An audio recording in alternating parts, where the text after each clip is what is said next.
My name is Mary Eckert. I go to Conestoga Valley Middle School. I have 3 sisters.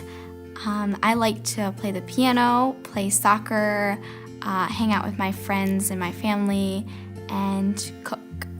I always grew up going to church and knowing about Jesus and how Jesus loves us, but there were always some things that I didn't completely understand, but I mainly knew who Jesus was and how he loved us and died for us. When I was in 1st grade, I remember being on my bed with my mom and talking about Jesus and how Jesus died on the cross for our sins and how God blessed and loved us. And I remember that night committing my life to Christ and praying with my mom.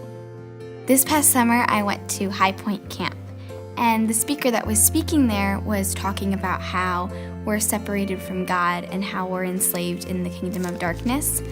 And the only one who can free us is God, and he's the only one who can save us from sin and from Satan.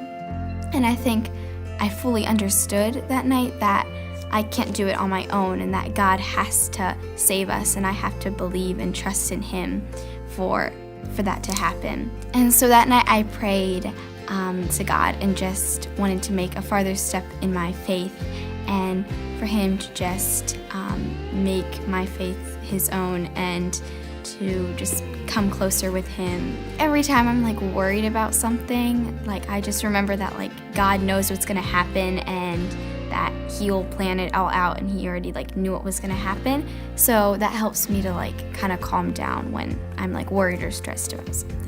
A verse that is meaningful to me when I think about my salvation would be Romans 10:9. That if you confess with your mouth Jesus is Lord and believe in your heart that God raised him from the dead, you will be saved.